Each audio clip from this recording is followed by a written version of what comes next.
Waa maxay cudurka Smurf syndrome ee maqaarka ka dhiga buluug-cawlan? Calaamadaha, sababaha iyo ka-hortagga. Smurf syndrome oo caafimaad ahaan loo yaqaan argyria waa xaalad dhif ah oo keenta in maqaarku yeesho midab buluug ama cawl u janjeedha. Sida ku xusan daraasadda Toxicity ee lagu daabacay StatPearls naabi, xaaladdan waxay dhacdaa marka qof muddo dheer ku dhex noolaado ama liqo walxo silfeer ah oo jidhka ku urura waqti kadib. Haddii aad rabto warbixintan oo kale fadlan guji subscribe. Aad u hesho warbixina intaan ka wadan ha iloobin inaad nagu soo biirto mahadsani. Magaca Smurf syndrome waxaa laga soo qaatay muuqaalkooda oo la mid ah jilayaasha buluuga ah ee filimada kartuunka ah.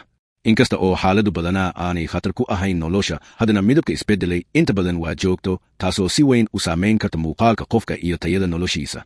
Fahamka calaamadaha, sababaha iyo hababka looga hortago waa muhiim.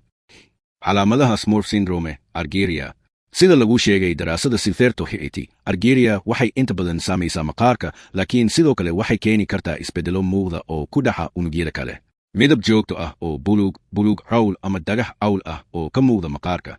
Isbeddelka midabka ayaa inta badan ka muuqda meelaha qorraxdu gaarto sida wejiga, gacmaha iyo qoorta. Mararka qaar, indhaha, iridka iyo idiyaha ayaa sidoo kale midabkooda isbeddela. Xaaladaha culus, xitaa xubnaha gudaha ayaa yeelan kara midab buluug ah, inkastoo badanaa aysan shaqadooda waxyeello gaarin.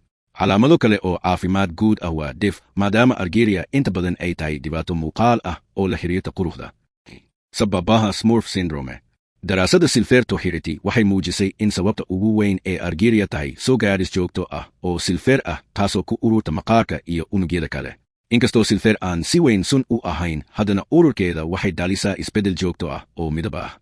Sababaha ugu badan waxaa ka mid ah isticmaalka muddada dheer ee dawooyinka ama kaabayaasha colloidal silfeer, khatarta xirfadeed shaqaalaha ku jira macdanta silfeerka sifayntiisa ama warshadaha farsamadiisa. Daawooyin caafimaad horey ayaa loo isticmaali jiray dawooyin iyo dhibco sanka ah oo ka samaysan silfeer, taasoo keentay kiisaska shil ahaan ah.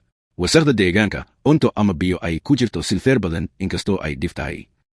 Ka-hortagga Smurf syndrome. Ka fogow isticmaalka muddada dheer ee alaabta colloidal silfeer ee lagu iibiyo sidii kaabis caafimaad. Haddii aad ka shaqayso meelaha la xiriira boorka ama iskudhisyada silfeer, isticmaal qalab ilaalin. Hubi in biyaha aad cabto yihiin kuwa nadiif ah oo leh heerar biraha culus oo la xakameeyey. Raac oo keliya dawooyin caafimaad ahaan loo oggolaaday, iska ilaali isdawo daaro daawooyin aan la xaqiijin. Kordhi wacyiga ku saabsan khatarta qaadashada silfeer xad-dhaafka ah, maadaama alaabo badan oo suuqa yaalla si been abuur ah loogu xayeysiiyo inay caafimaad leeyihiin.